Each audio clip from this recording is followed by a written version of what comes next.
Ito siguro marahil yung talagang pagpapatunay na ang chismis ay walang matinong kapupuntahan dahil recently, kung mga 6 days ago, 7 days ago, ay napabalita dito sa Vancouver na mayroong snooping ng mga, empleyado ng healthcare authorities sila doon at tinignan yung profile siguro ng mga na-involve sa tinatawag nating lapu-lapu incidents nung nakaraang taon. At pagpapatunay ito na hindi talaga maganda ang idudulot ng chismis, pero hindi natin ipipinpoint yung pangyayari na yon.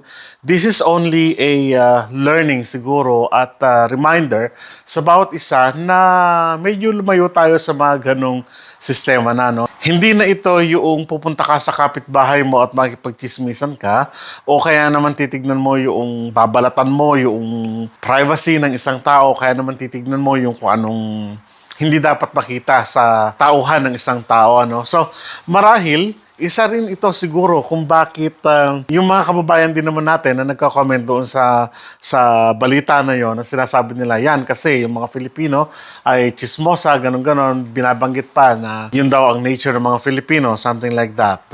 Medyo hindi ako pabor sa ganun kasi hindi naman lahat ay chismosa, pero sa kultura kasi natin mga Filipino, ano, makikita natin na kapag gising sa umaga, hawak natin yung kape, lalong-lalo na kung talagang walang pasok, kaya naman ay siesta hour, nakaupo tayo doon sa siyempre kalsada, harapan ng tindahan, yun yung kumbaga nakaugalian na natin, di po ba?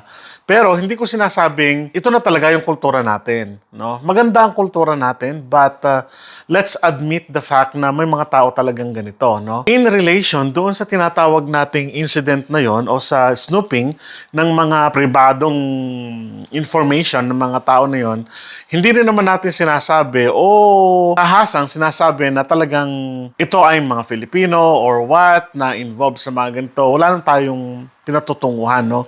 Ang atin lamang ay magsilbing aral ito sa nakararami, lalong-lalo na sa atin ng mga Filipino na nakikipanirahan dito sa Canada na ang sistema ay kakaiba o iba sa Pilipinas, hindi po ba? Na ang sistema ay mas mahigpit kumbaga sa atin.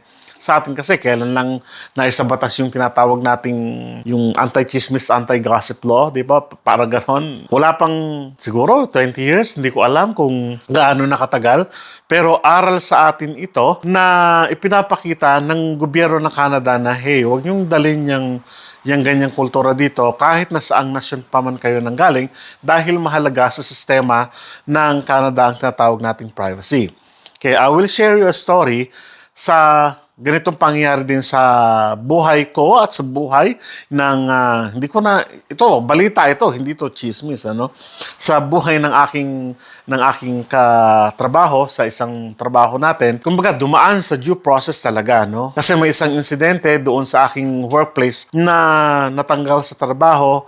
And kapag ganun, wala naman na kaming pakialam. Natanggal sa trabaho, we're not going to talk about you, we're not going to talk about other people, di ba? Halimbawa, doon sa insidente na yun, hindi namin pinakaalaman. Pero, meron kasi yung pagkakataon na yung isang kasama namin ay, kumbaga, siyempre, nagsishare siya ng buhay niya tungkol sa kanyang bahay, tungkol sa kanyang anak, kung ano yung kinain, something like that, yung mga common na usapan, ano?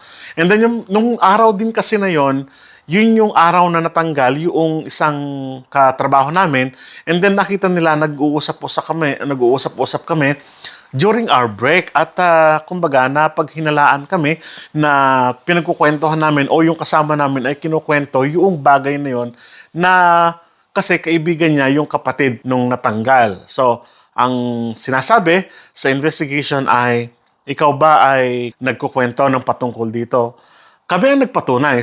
Pumasok ko doon sa opisina at sinabi ko na hindi yun ang pinag-uusapan namin. Yes, kaibigan ko yung taong ito at hindi niya kinukwento o anumang kwento doon sa pangyayari nung nakaraang araw dahil talagang wala namang kaming pinagkwentuhan, no? Pinapatunayan ko lang doon na kami ay sibil na tao na hindi namin pag-uusapan kung ano yung pangyayari doon sa insidente na yun at alam namin na mayroong regulations na ganoon na kapag natanggal ang authority na magsasabi doon is the board na siya magpapublish na hindi na siya konektado sa ganito at alam namin na na hindi talaga maganda ito. Kaya hindi naman namin pinag-usapan. Nagkaroon lang sila siguro ng hinala na pinag-uusapan namin after the incident because they saw us na pinag-uusapan namin yung mga buhay-buhay naman namin na hindi patungkol dun sa pangyayari nung mga nakaraang araw, parang ganon. Nung pagkakataon na yon. So, ang sinabi namin doon, so inattest ko na talagang walang sinabi yung kasamahan ko with regards to that. At yung natanggal na yon, alam namin, sabi namin, na natanggal siya pero we kept our mouth shut. Hindi kami nagsalita. At nalaman na lang namin nung kami ay na-inform na ng board at nagkaroon na ng message sa email namin na natanggal na nga si ganito, si ganyan. So, ganun yung naging conversation. So, ibig sabihin nito, from dun sa mas malaking institution, kahit na sa maliliit na institutions, ay mahalaga yung tinatawag nating privacy dito sa Canada. At kahit saan naman po, di po ba? Kahit na sa Pilipinas, kahit na sa Amerika, kahit nasaan ka pa man, mahalaga yung tinatawag nating privacy. Mahalaga na malaman ng bawat isa na yung respeto natin sa kapwa natin ay hindi dapat natin ibinubulinyag, ibinubulgar, o kaya naman hindi dapat natin pinag-uusapan naman talaga. Isa pa, na related sa trabaho namin, halimbawa kami, ng mga guro dito sa Canada, kung halimbawa yung estudyante namin ay may warning doon sa kanyang profile at mayroong tinatawag na accommodation, hindi na dapat naming sabihin sa kapwa naming guro na, hey, yung batang ito ay hindi dapat lapitan ng lolo, ng lola, ng nanay, tatay, dahil may kaso, blah, blah, blah, divorce, blah, blah, blah. Hindi namin dapat pag-usapan yung ganon. Hindi dapat namin isine-share kasi may access naman ang lahat doon sa data nung bata. For instance, lalong-lalo na sa tinatawag nating mga subject teachers at alam natin na hindi talaga po pwede na i-share yung mga basic information na yon, kahit na yung age, kahit na yung kung ano ang gustong katawagan ng bata, wala na kaming pakialam doon. All we have to do is to teach.